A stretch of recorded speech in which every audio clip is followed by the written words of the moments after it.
Oggi purtroppo dobbiamo dire che ognuno che si avvicina a noi può essere colui che ci manda in terapia intensiva. Dovete vederla così.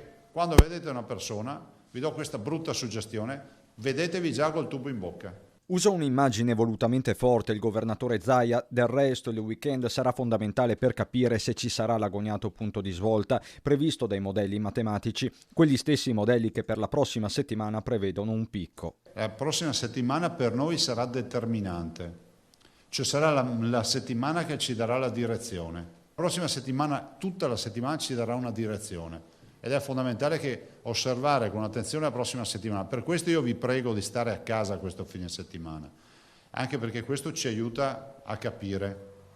Dopodiché la mia ordinanza, vi ricordo, è valida fino al 3 di aprile e cercherò di rinnovarla ancora. Già l'obiettivo è quello prorogare le ordinanze regionali restrittive in scadenza il 3 aprile, superando il veto introdotto dall'esecutivo nazionale sui provvedimenti delle regioni. Questo fine settimana farò in modo di rinnovare le restrizioni, se ci riesco, quindi proporrò e vedremo di capire col governo, visto considerato il DPCM ultimo fatto, di riproporre le restrizioni. Mi spiace per i veneti, ma io devo tutelare l'interesse e la salute dei veneti. Questa è la prospettiva nelle ore in cui il governo ha consentito la riapertura dei vivai. Io non la condivido sta roba, non la condivido.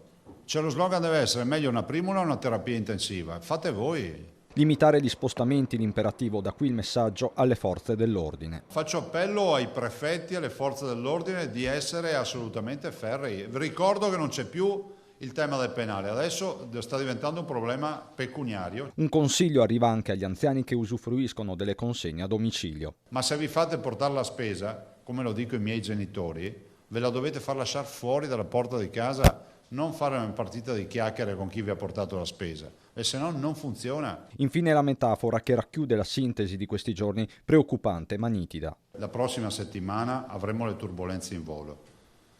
Io ve l'ho detto fin dal primo giorno, aeroporto di partenza, aeroporto di arrivo. Noi vi portiamo dove dobbiamo andare. Sappiamo che atterreremo, però sappiamo che di mezzo avremo tanto brutto tempo e la prossima settimana sarà una delle peggiori.